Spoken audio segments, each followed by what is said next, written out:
It was a pretty advanced conversation. And so it is hard to talk about the takeaways. And you kind of have to listen to it, and then you will find takeaways, maybe. I've listened to the conversation twice after speaking with him as well. And yes, there's a lot of stuff in there. I think some people will come away with very few takeaways, others with zero takeaways, some with many takeaways, right? There's something valuable about kind of extracting your own insights from pretty much anything. But I do want to point out that in some cases, maybe in a very few cases, the content, whatever the content may be, whether it's a YouTube video, a live conversation, a podcast, or something else, is operating like pointers for you to pursue. It's like it's pointing in this direction or that direction, right? So it's pointers for you to further pursue rather than showing you, oh, here's the destination and here's what the destination looks like and describes the destination. So when any content is like destination oriented, which is like, look, here's the destination, here's the ultimate place, and let me tell you all the characteristics of this place. It's this color, it's this shape, it's this, it's that, whatever. While that is important and useful content, if your entire diet, especially as you get to more advanced stages in life and career, if your entire diet is around this kind of destination type content, which probably 95% of the content out there is like that because there's a lot of demand for it, you might still do fine. You will still do fine.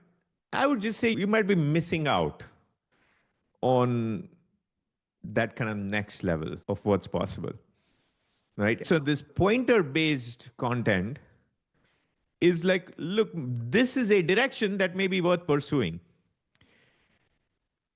But now you have to go pursue that. You have to do the extra work to explore that path, right? And you might have to backtrack at times and you might get confused and give up at times. It's not as ready made and it's not as specific as most of this other content out there. That said, if you find interest in it, if you somehow get yourself to do that work to kind of explore wherever the pointer is pointing on your own, you have to do it on your own. If you do that work, you will learn to think much better. You will train yourself to think much better. Because in the destination based kind of content, which is like, okay, this is the thing, right? No matter what you think, it is not going to really further your wisdom. It's not going to further your clarity of thought as much. It will give you some ideas. And again, those ideas can and will be useful. All I'm saying is, if you are inclined, don't just make it 100% of your information or content diet. For instance, say you listen to something that's fairly deep, right? Something very advanced, very deep. It's like, it was okay. Okay, why was it okay? There were no actionable tactics. It didn't give me something actionable. Okay, so either the content was crap, in which case, okay, fine, move on. Or the content was actually pretty good. And now you're sitting here like, oh, yeah, there was nothing actionable I could get out of it.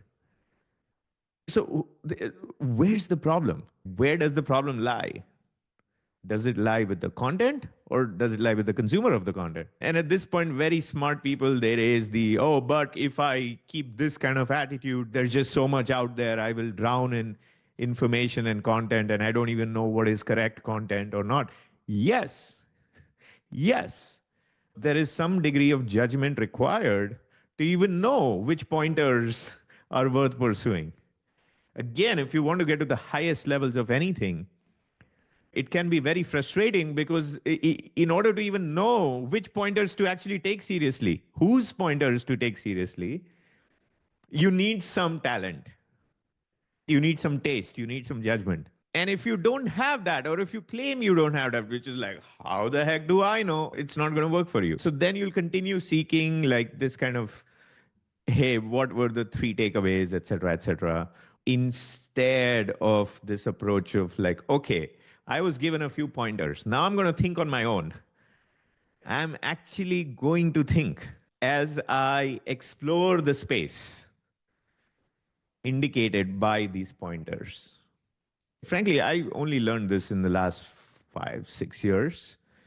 Now, luckily, in my case, I was never, I don't know why. And again, I can take zero personal credit for it, but I was never the kind who would be like, well, there wasn't anything actionable in this. I had the attitude, if I have decided to pay attention to something, if I've decided to listen to something, to read something, to watch something, whatever, the only two choices are I will discard it as quickly as I realize that this is not a good use of my time.